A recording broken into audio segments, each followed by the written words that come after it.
नमस्कार दोस्तों, आज मैं पुनः आपके सामने उपस्थित हूँ एक नई कहानी के साथ। दोस्तों, इस कहानी को अंत तक सुनिएगा और इससे आपको बहुत कुछ सीखने को मिलेगा। तो इस कहानी को ध्यानपूर्वक देखें और अंत तक बने रहें। और यह कहानी यदि पसंद आए तो इसे लाइक करें और हमारे चैनल को सब्सक्राइब करें। दोस्तों, एक महात्मा रास्ते से चले जा रहे थे। उन्होंने एक विचित्र घटना देखी। उन्होंने देखा कि एक स्मशान घाट पर चांडाल की कन्या है। उसने मनुष्य की खोपड़ी में चिता की अग्नि पर शराब डालकर कौवे का मांस पका रही है। दोस्तों, आप ध्यान से देखेंगे तो इसमें सब कुछ निकृष्ट ही है। एक तो स्मशान की अग्नि, आग कैसी है स्मशान की, पात्र क्या है मनुष्य की खोपड़ी, उसमें द्रव्य कैसा है, पानी क्या है, पानी की जगह पर शराब है, उसमें मांस किसका है, सबसे निकृष्ट जो कौवे का मांस है वह रखी हुई है, और चांडाल की कन्या है उसे पका रही है। लेकिन उसने एक काम और कर रखा है। वो क्या? उसको चमड़े से ढक दिया है। महात्मा को देखकर आश्चर्य हुआ कि अरे ये क्या कर रही है, इसको चमड़े से क्यों ढकी हुई है।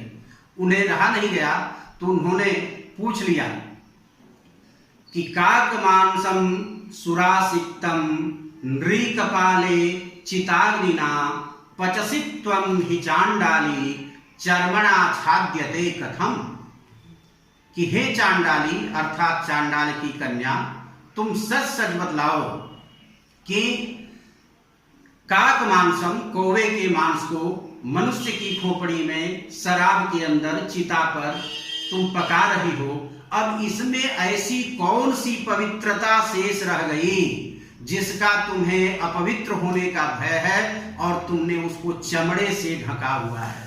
चर्मणा छाद्यते कथम, उसको चमड़े से क्यों ढक करके रखा है। दोस्तों, उसने जो जवाब दिया वह वाकई एकदम आश्चर्य करने वाला है और मंत्रमुग्ध करने वाला है और संदेश देने वाला है। उस चांडाल कन्या ने जवाब दिया, आप ध्यान से सुने कि हे महात्मन, ब्रह्मस्व देवता द्रव्यम हारयन्ति हरन्ति ये तेषां पाद रजोभित्या चर्मणा छाद्यते मया।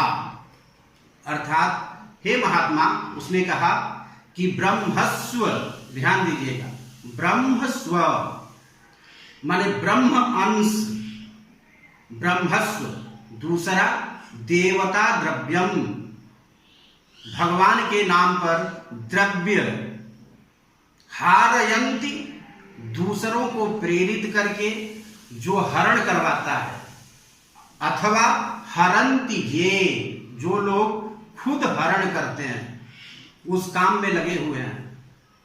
तो जो हरण करवाते हैं और खुद हरण करते हैं, उनके चरण की धूली उड़कर तेसाम पाद रजो विद्या, रज माने धूली, उनके पैरों की धूली उड़कर कहीं इस मांस पर न गिर जाए और इस मांस को अपवित्र न कर दे।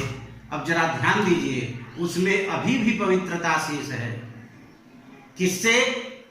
ऐसा जो मनुष्य है जो ब्रह्मस्व का हरण करता है और जो देवता का द्रव्य हरण करता है और उसको अपने सुखोपभोग के लिए प्रयोग करता है, उसके चरणों की धूली से उसे डर है। तेसाम पाद रजो भित्या, उसके चरण की धूली कहीं उड़कर इस मांस को अपवित्र न कर दे, इसलिए चर्मणा छाद्यते मया, मैंने इसको चमड़े से ढक रखा है। तो दोस्तों, इस कहानी को सुनने के बाद कोई भी व्यक्ति, जो लोग भी भगवान के नाम पर, धर्म के नाम पर जो चंदा उगाही करते हैं, कृपया उसे अपने व्यक्तिगत कार्य में, व्यक्तिगत स्वार्थ में कभी भी प्रयोग नहीं करना चाहिए।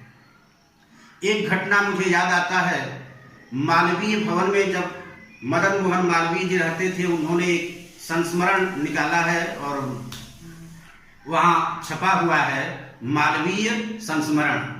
तो उसमें एक कहानी दी हुई है कि उनके पोते थे गिरधर मालवीय, उनका एक दिन खाना नहीं बन पाया और दादाजी का खाना बन चुका था। तो उसने कहा कि मैं खाना नहीं बना पाया हूँ, इसलिए मैं क्या करूँ, तो क्या आप अपने खाने में से मुझे देंगे और मैं खा करके स्कूल चला जाऊँगा। तो मालवीय जी ने कहा कि नहीं नहीं बेटा, तुम पैसा ले लो, मैं तुम्हें पैसा दे दूंगा, जो घर से आता है उसमें से, लेकिन यह अन्न तुमको नहीं खाना है। क्यों?